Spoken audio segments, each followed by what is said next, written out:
large companies, they don't pay tax. Right. But how to solve the middle class, just like Germany? From now, next 5 years, a lot of people, unemployment ratio is going up, right? Right. So how we're going to solve kind of issue? Not only the globalization, but also the IT revolution will cause big threat for the ordinary people. Right. And also increasing senior members. And we need to take care of those people. How are we going to solve How are we going to pay for it? Maybe we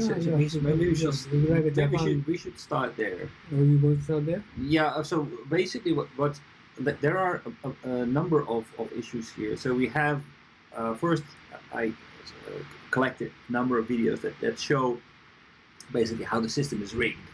How certain people have advantages over other people, and they created a system where that is not equally accessible for everyone. So what we saw was, for example, the money deluge. They're basically the states are not getting enough money, and they see that they are overspending. Governments from Greece, from Italy, they have been overspending, and they need to be. And banks actually have been overspending, and in order to make the system continue, these banks, they need to be basically rescued, so that our system doesn't fall down and completely collapses. In order to do that, they need to make money because there's a lot of debt accumulated into our systems. In order to make that affordable and not make the burden too heavy, plus the burden of the states that have been overspending, they reduce the interest rates to a level where basically money becomes free, and that is a very big burden to all the people who have been saving, who actually have been the foundation of keeping the system alive. And this has created a bigger rift between the people who actually have access to free money and the people who have been very meticulously saving money in order to prepare themselves for a rainy day. They see that they have zero benefit from that. There is nothing of value coming out of it unless they take risks, but which something that you don't want to do if your life depends on it, as do pensioners, because that's the only thing that they have.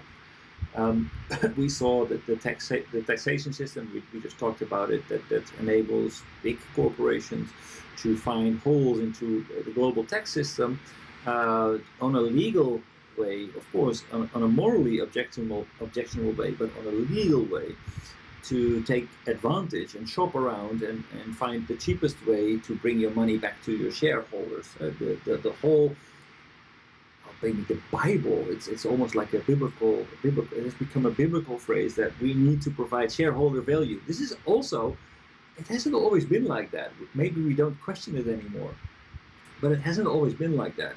It used to be like, for example, money needs to flow back to the workers. But today it's just shareholders, except in Japan. But in the States recently, there are many opinions. They want to change the direction of shareholders to the employees, right? Right. So actually, this video talks about this. Rationalization. They want to change the company policy. Right.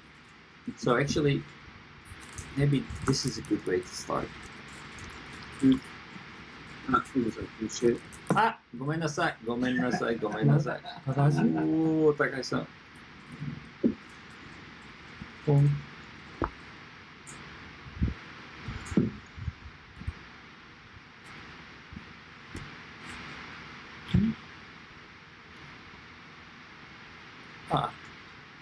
No.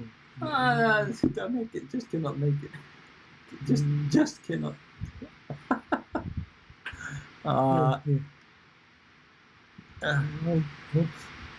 Can you see it? No, you can see. No? Damn it. I can just not reach it. Touch here. Yeah. No. Yeah. No. Just, Yeah. you can? Yes. You can see it.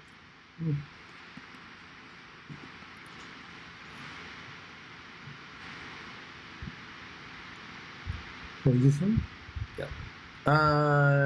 Wait. Boom. Oh, wait. Boom. Boom. Boom.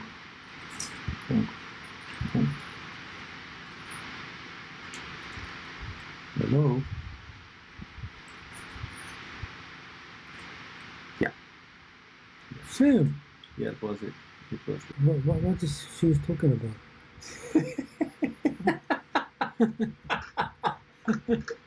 Okay, so what he's talking about is basically the changing relationship between employers and their workers. So what we saw is that actually in the old days, companies would make profits. Companies like IBM, companies like General Electric, General Motors, they would make profits.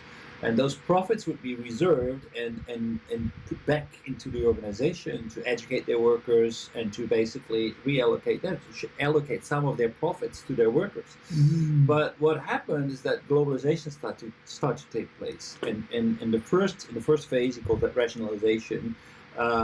What we saw is that actually Japan was much more competitive because they had actually a better workforce, a better educated workforce, and that gave them a competitive advantage. That made American industry less competitive. So what they needed to do is that they could have responded in two ways. Either they're going to basically raise the level of their workforce and make them more competitive, or they would rationalize their business and basically that try to cut their staffs and reduce their overhead in order to become more competitive. Then the second phase was like marketization. What they saw is actually that the tech industry, led by IBM mainly, they were seeing more people getting into the technology space. They didn't have that long history, and they couldn't employ people, offer them lifetime employment. So what they did is actually they lured them with more money, like stock options and things like that. And that also made IBM vulnerable. And what they were doing is that also they were starting to actually look at their workforce and say, oh, maybe we need to cut costs. And they started to actually lay off people. Then what happened is globalization, and companies started to be confronted with competition for worldwide. And again, they responded not by investing in people, but to downsize and distribute. That basically what happened is that companies during these three phases, they started to change their behavior. They started from changing from investing in their own employees into actually maximize shareholder value. So they started to focus their attention away from their employees into shareholder value. And what he's arguing is that maximizing shareholder value, that is actually extracting money away from the employees and allocating it to the shareholders. That meant that the relationship between the companies and their workers was loosened, and the position of the workers was deteriorating in these periods in response to what's happening in the market. Economists didn't really address this issue. They were looking at the overall picture, as we were talking before in the they beginning. invested for employees. Right, but they stopped doing that. They actually started to reduce costs by reducing their staffs or by doing something about their cost structures. That meant less investment in their staffs, less wage increases, and more focusing on the shareholder.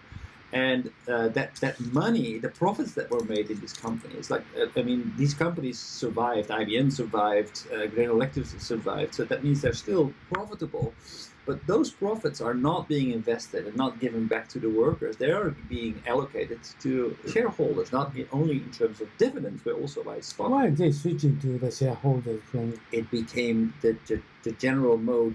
Basically, what they said, okay, we're no longer competitive. We need to cut costs in order to remain profitable.